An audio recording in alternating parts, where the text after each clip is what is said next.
Hey, what's up, everybody? This is Gary Holt from Exodus and formerly from Slayer, and you're listening to The Razor's Edge.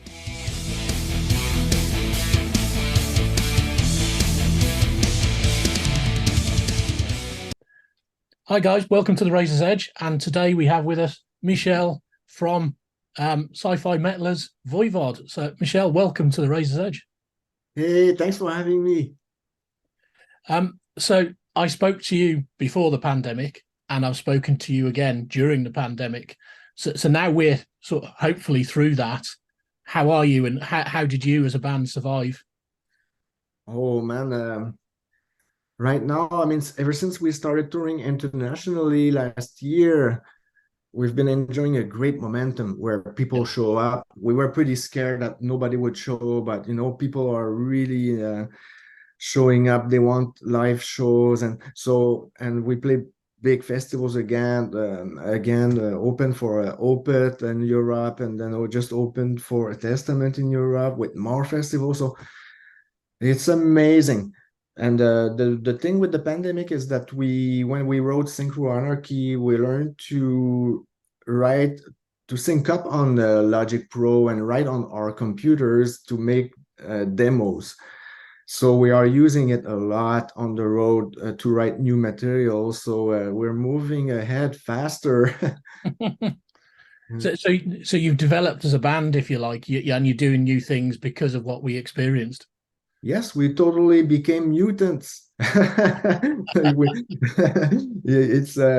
had to grow more arms and everything to figure it out, and man, it worked. And also, when we did the online shows at Radical Studio, where we record these days, we learned to have our sound very quickly.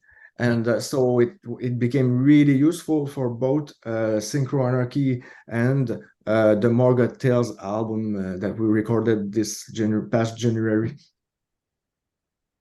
Yeah, and do you find that you're not just writing differently and writing on the road, but are you recording differently? Is your approach to recording in the studio different now than what it was before? Well, for the Morgoth Tales album, it was a bit different. It was more live in the room, but it's I try if I can, to have one take, not in the first take, but a whole take that has the same vibe all the way through. And it's what we're trying to do these days. But of course, there'll be since we're trying to experiment with our sound and all that, we'll have overdubs but we make sure, even though we do the demos and I have to program the computer on the computer, the drum tracks and all that, once we get into the studio and start rehearsing the material that we wrote, it's really where it morphs into Voivodian music. It's a great part of the process. Yeah, absolutely. So before we talk about Morgoth Tales in too much detail, I'd like to jump back in time a little bit. So I'm interested to know, how did you first get into music, and what was your route into all of this? Oh, I first got into music when I heard the Beatles. Yeah. And then a couple of years after, I must have been 10 or so, and I was playing on one tom that I had, like, it's a parade tom for a court march band or something. And but anyhow, I discovered Kiss a couple of years later. I mid 70s. I asked for Kiss Alive 1 for Yeah. Christmas, and I got it. And so everybody, the family, they are like, put it on, put it on. And I put it on, and they're like, take it off, take it off. And I was like, yeah, my new favorite band. And then I started to try to learn the drum parts, but at this point, I was like 12, so it was with pillows on. I was destroying pillows on my bed, and my sister's new boyfriend showed up with one day with Deep Purple in rock, Uriah Heep, and Led Zeppelin 2. Uriah Heep, Demons and Wizards, and I freaked out. That's Deep Purple in rock in particular, and that's, I mean, to me, I realized I had a lot of things to learn, because at this point I was playing Kiss and Alice Cooper, and so that was a step forward. And at this point, I had a smaller drum kit first in my bedroom on top of the kitchen, but my parents made me move the kit into the garage, and I was learning a lot of prog rock as well. Yes, Genesis, and then when I was about 14, punk rock showed up. That was a blast for me, because all the beats were with toms, and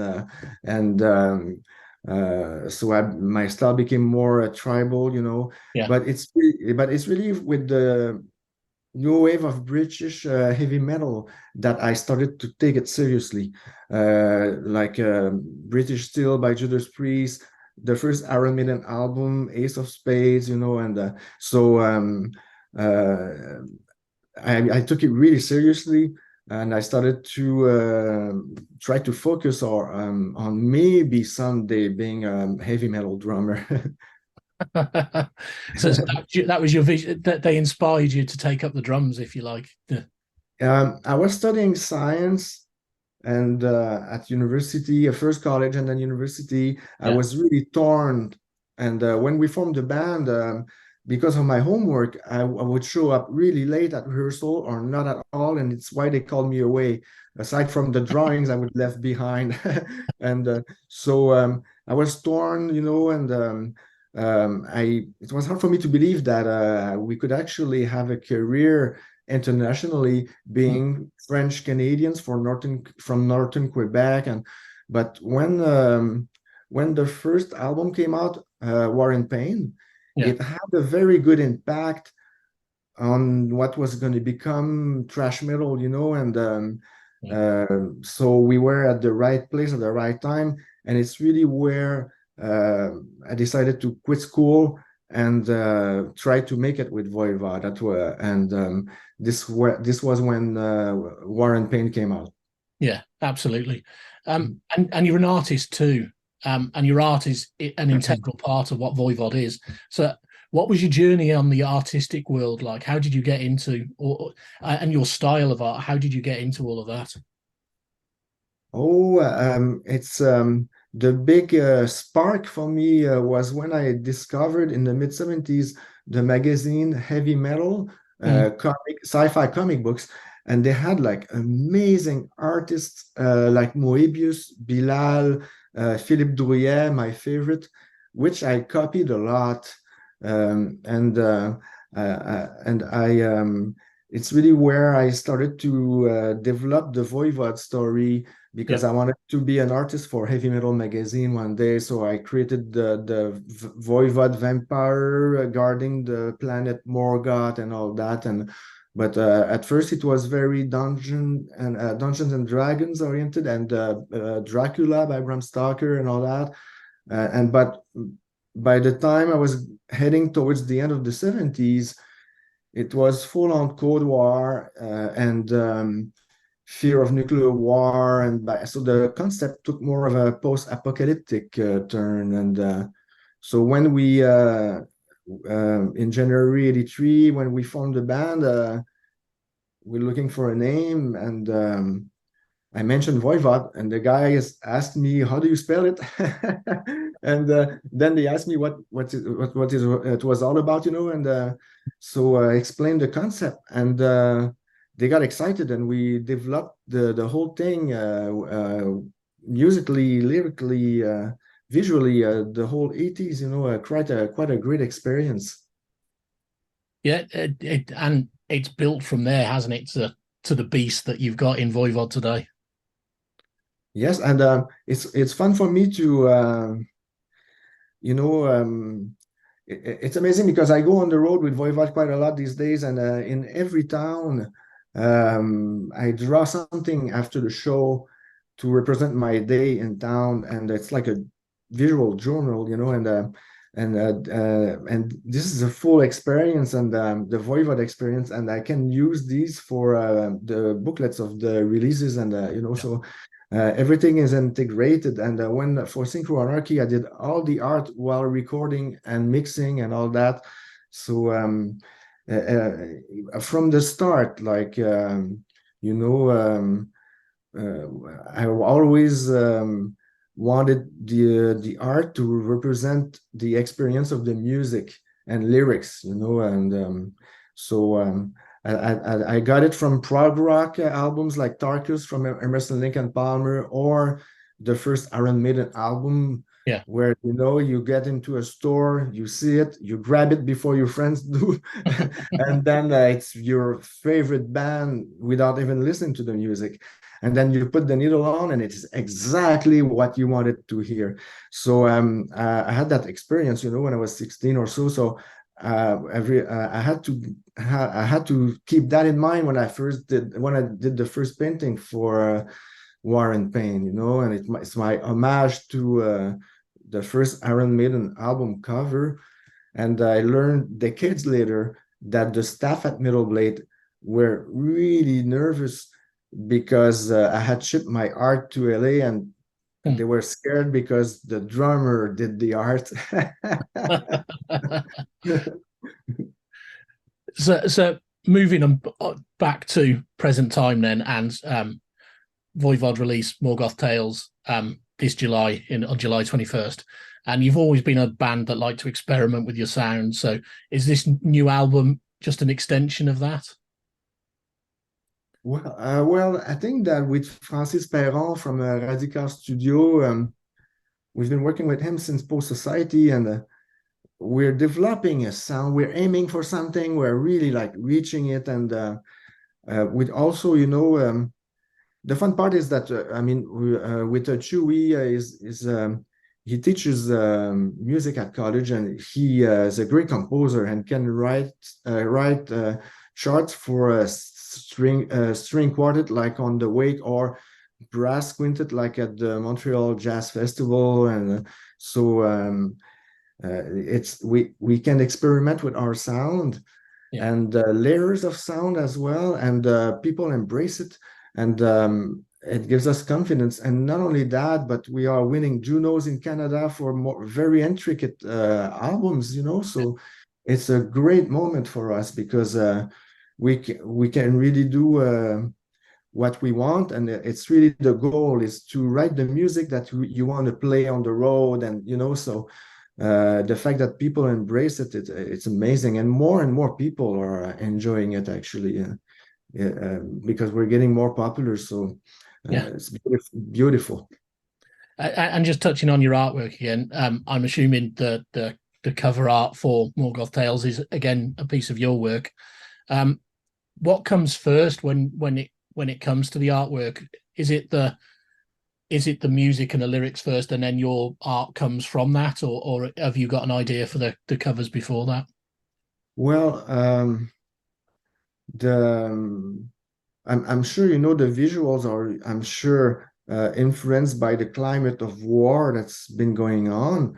But I usually do the sketches while recording or working on the project, and I try to keep it integrated, and so it's a whole thing in the end that really stick together. And so I usually try to do the sketches while we are at the studio, or here rehearsing or recording, or on the road, which is always useful when I want to go crazy and have one drawing for one song, while I have my iPad on the road with the digital pen, and it's these are different days, and yeah.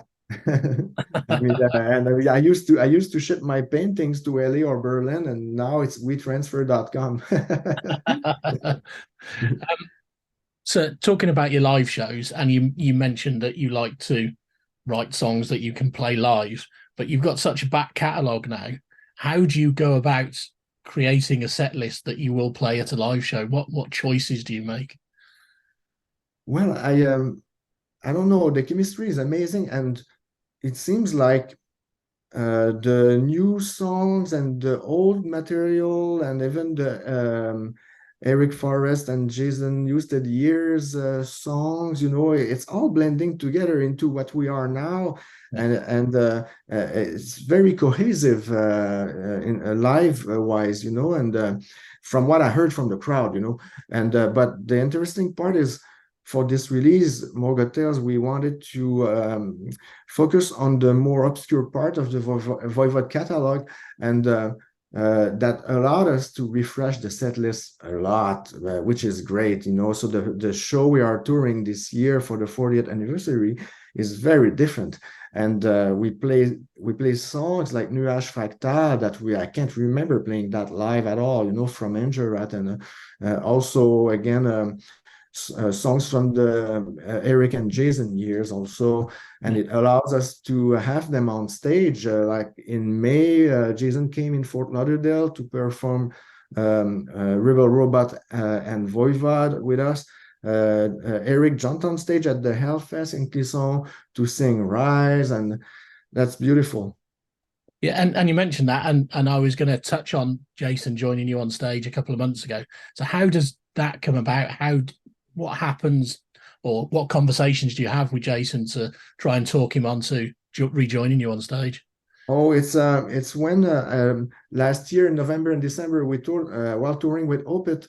We're trying to build this Morgoth Tales project together, and that's where we were trying to put a set list together that would be intriguing for the fans, and so and we thought about playing all the lineups, and then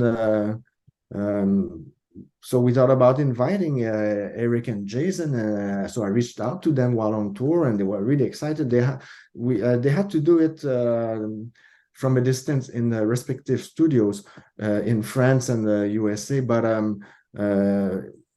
to have them involved was very a plus for us. We were excited, and but the fact that they were able to actually come on stage with us, it's really amazing. It was a beautiful tour because we did 3 weeks in USA with Imperial Triumphant, and then Jason played with us in Fort Lauderdale. Then we flew directly to Europe to meet up with Testament, to tour Europe and play also big festivals. And so we are on a roll. It's really great. Yeah, and following the release of Morgoth Tales, I'm assuming you'll be playing more live shows. So are you bringing that tour back to the UK? We already added a bunch of tracks from Morgoth Tales on the first half of the world tour, and but when the album comes out on July 21st, we're gonna add more songs from Morgoth Tales to the set list. Yeah. Yeah, and will those shows come to the UK? Are you got any plans to tour over here? Oh, well, definitely next year, but this year we did a run in April. Yeah. And we ended up playing at the O2 with Hawkwind. Man, they are heroes of mine. So it was just amazing.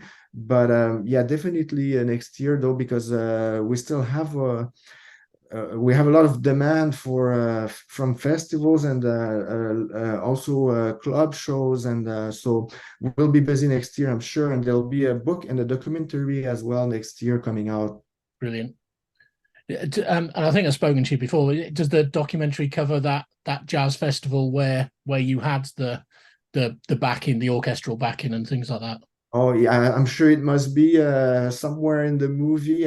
Right now, we are the final stages of editing it down from hours to less hours, and so but it's pretty much finished. It's going to be out next year for sure. And I'm sure there'll be a part of the jazz fest in Montreal, and also I think maybe when we play Wacken on August 5th, maybe some footage of that would be the last archive that we need, but it's pretty much done. It's called We Are Connected. We Are Connected, done by Felipe Belalcazar, who did the Death by Metal documentary. Yeah, Brilliant. So my final question for you this evening, and you've had a very long career, some ups and downs, obviously along the way.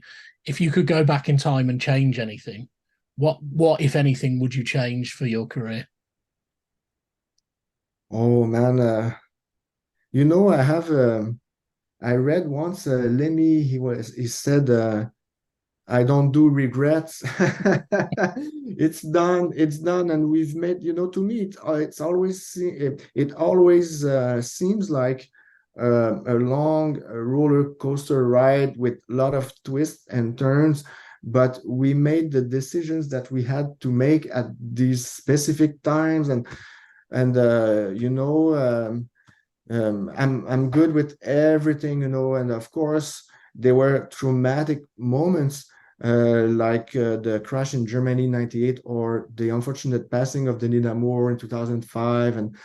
But there are also fantastic highlights, like when Jason was playing with us and Ozzy, and we're touring with Ozzy and touring with Rush, that crazy and North American tour with Fit No More and Soundgarden, and not to mention the mid '80s thrash metal tours with Celtic Frost and Possess and Creator, and there were riots at every show, man. So and but the beautiful thing is we are still doing it, and last tour with Testament in June in Lyon, France. I celebrated my 60th birthday, and Testament brought me a cake on stage and everything. So these are moments I will really remember forever. And I'm still living the dream with the other Voivod guys,